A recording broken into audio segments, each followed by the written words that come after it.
Hello students, hope you all are doing well. My name is Jyoti Saini and today I'm going to teach you performance appraisal and its objective. सबसे पहले इसमें क्या करोगे आप?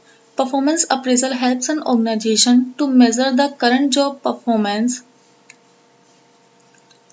Of employees and determine the areas where they need to improve. सबसे पहले वो क्या करेंगे, जो एम्प्लॉयज की परफॉर्मेंस है उसको डिटरमाइन करेंगे, उसको एक बार बोलते हैं ना इवेल्युएशन करना उस चीज़ का।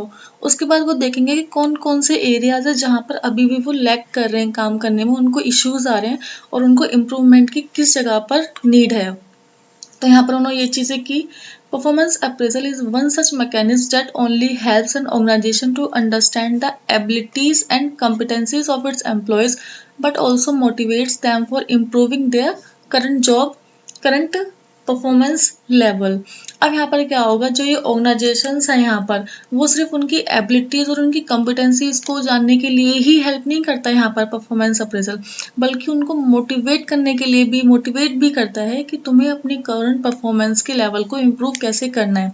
सपोज ऑब्वियस सी बात है, यहाँ पर आपको पता है कि आप इस लेवल पर हो, आपको प्रमोशन चाहिए ऊपर वाले लेवल के लिए, तो आप इस वाले लेवल को अपने बहुत अच्छे से काम करके दिखाते हो, इम्प्रूव करके दिखाते हो, यहाँ पर इतना अच्छा काम करते हो आप कि आपके काम को सराहाया जाए और उसके इस यहाँ पर जो आपने काम किया है इसी के बेस पर आपको क्या मिलेगी, परफॉर्मेंस मिलेगी अपर लेवल के लिए यहाँ पर। तो ऑब्वियसली बात है, यू नीड टू डेवलप और improve the work that are you doing here।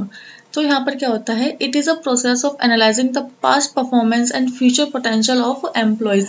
अब यहाँ पर जो मैनेजर है जो उसको प्रमोट करेगा वो क्या देख रहा है, उसका वो इस चीज़ दोनों के बीच में है। अब ये इसकी पास्ट परफॉर्मेंस को देख रहा है कि इसने पहले क्या क्या किया है, फिर इस परफॉर्मेंस के जज के बेस पे यहाँ पर देखेगा कि जब मैं इसको यहाँ पर प्रमोट कर दूंगा तब ये क्या इतने मोटिवेशन के साथ, इतने अच्छे मोराल के साथ, इतनी अच्छी एफिशिएंसी और एफिशिएंटली यहाँ पर काम कर पाएगा। तो जो मैनेजर होगा यहाँ पर वो क्या करेगा, दोनों चीज़ों को रिलेट करेगा, उसकी पास्ट परफॉर्मेंस को भी और उसकी फ्यूचर परफॉर्मेंस के पोटेंशियल को भी।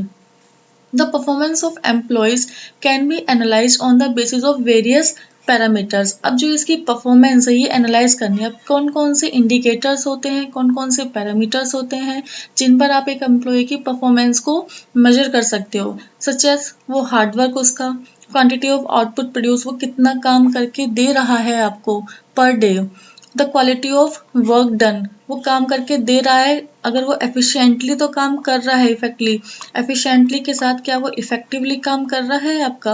ये दोनों चीज़ें आपने देखनी है कि टाइम के साथ, और ये नहीं कि जल्दबाजी के चक्कर में ज़्यादा क्वांटिटी बनाने के चक्कर में वहाँ पर उसकी जो उसके अंदर क्वालिटी है वर्क की, क्वालिटी है प्रोडक्ट की, जो भी वो आउटपुट दे रहा है वहाँ पर क्या उसके अंदर पता चले क्वालिटी ही नहीं है। तो क्वालिटी प्लस क्वांटिटी दोनों अच्छी होनी चाहिए आपकी।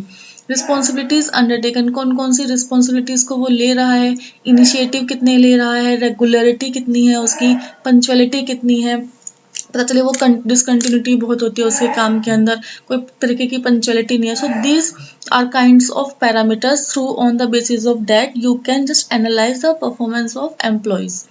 Now, performance appraisal is also known as performance assessment. The another name of performance appraisal is performance assessment, performance evaluations, merit rating, merit evaluations, performance management। तो आपको ये सारे नेम यहाँ पर ध्यान रखने कि इनके बाकी के नेम क्या हैं, क्योंकि जो क्वेश्चन होगा आपका वो कहीं से भी पूछा जा सकता है।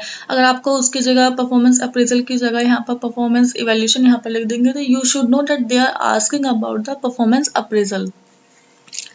The next thing is the definitions, like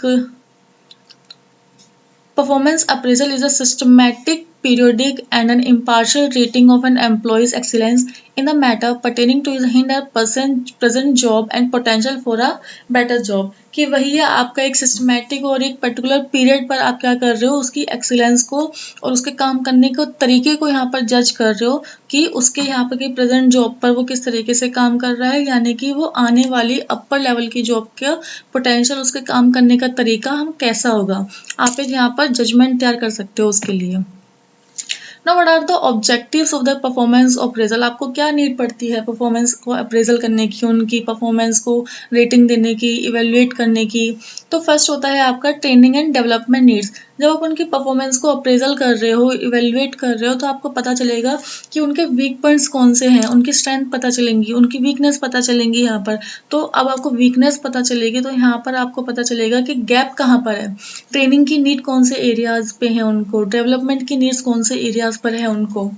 achieve it strategic goal, obviously बात है जो भी उनको गिवन गोल दिया हुआ है अचीव करने के लिए, उस चीज़ को अचीव कराने के लिए हमें क्या पता चलेगा, यहाँ पर उनको परफॉर्मेंस को अप्रेजल करना पड़ेगा कि जो पर्टिकुलर गोल था हमारा, क्या उसके अकॉर्डिंग, क्या उसके बेस पर जो एम्प्लॉय है वो काम कर रहा है या नहीं कर रहा है।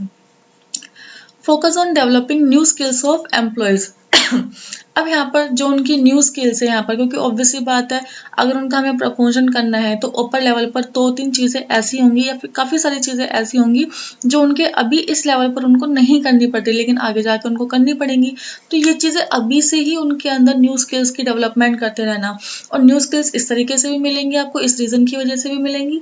And the another reason is new skills, जब ट्रेनिंग मिलेगी उनको, जब उनको डेवलपमेंट मिलेगी, ट्रेनिंग एंड डेवलपमेंट दोनों मिलेंगी, तो उनको already new knowledge, new skills उनको डेवलप होगी ही होगी इनकी। Provide an effective feedback to employees. अब जो एम्प्लॉयज परफॉर्मेंस अप्रोजल क्या है, जो उन्होंने काम कर रहे हैं उस चीज़ का एक इवेल्युएशन लेना, एक असेसमेंट लेना है यहाँ पर। अब वो असेसमेंट लेने के बाद उनको वो फीडबैक भी देते हैं। अगर वो अच्छा काम करता है तो दे अप्रिशिएट देम, अगर थोड़ा बुरा काम करता है तो दे डायरेक्ट देम। तो यहाँ पर क्या हो रहा है, एम्प्लॉयज को आपकी फीडबैक मिल रहा है कि इंटर्न, जिससे क्या होता है which helps them to improve their performance. अब ऑब्वियसली बात है हर किसी को अपनी गलतियां खुद से नहीं दिखाई देती हैं, बट जब उनको बताया जाएगा, फिर उनके ऊपर उनको ट्रेनिंग दी जाएगी, उनको डायरेक्शन बताई जाएगी काम करने की, तो इससे क्या होगा, उनके परफॉर्मेंस के अंदर एक इम्प्रूवमेंट होगा। It lays a foundation for various employee policies relating to transfer, promotion, layoff and termination। यहाँ पर क्या है आपकी employees, it lays a foundation for various employee policies. अब यहाँ पर क्या होगा, एक ना नज़र उनकी डल जाएगी यहाँ पर एम्प्लॉयज़ की पॉलिसीज के ऊपर। यहाँ पर परफॉर्मेंस अप्रेजल में उनकी हर एक चीज़ देखी जाएगी कि वो पॉलिसीज को फॉलो कर रहे हैं या नहीं कर रहे हैं, उनके डिसिप्लिन में ये चीज़ें कर रहे हैं या नहीं कर रहे हैं, तो हर एक चीज़ होगा। अब यहाँ पर क्या होगा, जो एम्प्लॉयज़ की जो पॉलिसीज़ हैं, जैसे कि उनका ट्रांसफ़र करना, प्रमोशन करना, उनके परफॉर्मेंस अप्रेजल के बेस पर ही यहाँ पर पता चलेगा कि उनका ट्रांसफ़र करना है या नहीं करना, प्रमोशन करना है या नहीं करना, उनको टर्मिनेट करना है या नहीं करना। ले ऑफ होता है कि एक किसी, जब ये चीज़ें होती हैं, अभी कोरोना के टाइम पर एम्प्लॉयज़ को हटा दिया गया था, कोई उसके पीछे रीज़न ये नहीं था आपका कि आपकी वर्क परफॉर्मेंस में, जस्ट बिकॉज ऑफ द, यहाँ पर क्या होता है जब कंपनी की कंडीशंस आपकी ख़राब होती हो तो वहाँ पर वो एम्प्लॉयज़ को निकाल देती हैं, उस चीज़ को आप बोलते हो ले ऑफ कर देना। Performance appraisal helps in reducing internal conflicts and grievances among employees।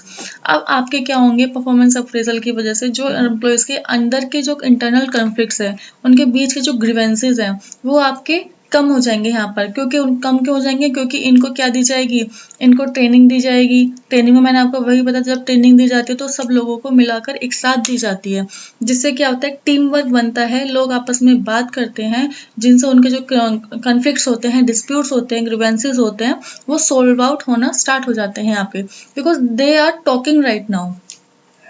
It helps an organisation to decide the compensation incentives. अब उनके वर्क किस तरीके का वो काम कर रहे हैं, उसी के बेस पर ये क्या डिसाइड करते हैं कि इनका कंपनसेशन कितना होना चाहिए, इनको इंसेंटिव्स कितना मिलना चाहिए यहाँ पर एम्प्लॉयज़ को।